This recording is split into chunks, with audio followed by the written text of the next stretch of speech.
Patuloy na pinapakita ang dalang husay at galing sa mga kompetisyon sa loob at labas ng Saudi.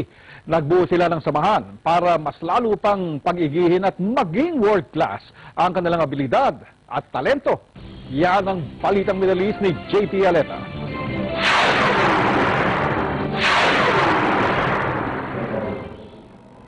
Sa kauna-unahang pagkakataon, nagsama-sama ang mga Pinoy athletes at performers nang buuin nila ang Filipino Athletes and Performers Society ng KSA o FAPS.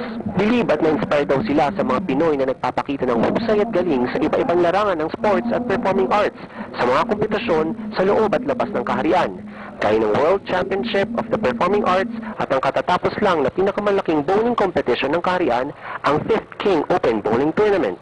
It is the combination of the Filipino athletes and the performers.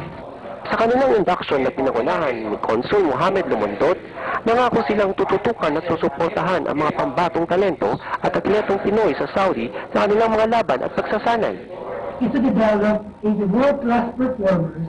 So kahit mula sa ibang bansa tayo makapag-develop at makapag-train ng iba't ibang talented Filipino workers. Kahit nagtrabaho sila, estudyante o may mga families. Kasabay nito, umaasa ang grupo na mas magiging madali sa maraming kababayan at tayuhan na magkaintindihan at magtulungan sa maraming bagay dahil sa pagpamamalas ng kanilang talento sa sportsman o musika at pagsasayaw. Maging isa ang FAPS sa isa sa mga instrumento na organisasyon dito sa Riyadh na para makapag-bridge ng gap between arts, culture, tradition, and sports. At maging isa kami sa mga inspirasyon ng mga OFWs para mag-excel, para ipakita ang kanilang talento. Magbibigay ang FAPS ng libreng workshop at trainings para lalong matutukan ang bawat miyembro. Handa rin silang gumabay kung kakailanganin ng suportang pinansyal ng mga kapwa OFW athletes at performers sa bawat laban. Buo ang paniniwala ng grupo sa tunay na talento ng mga OFW sa KSA. Patunay lang na kahit saan dalhin, angat pa rin ang galing ng Pinoy.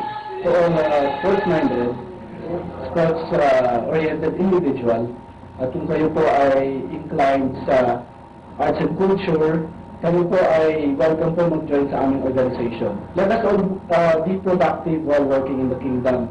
Let us all share our talents in order to touch and inspire the lives of others. Nagbabalita sa Middle East, JP Aleta, Riyadh, Saudi Arabia. Pinuri ng mga employer ang isang grupo ng Pinoy sa Dammam sa paglunsad dito ng basketball tournament na nilahukan hindi lamang ng mga Pinoy kundi maging ibang lahi mula sa iba't ibang kumpanya.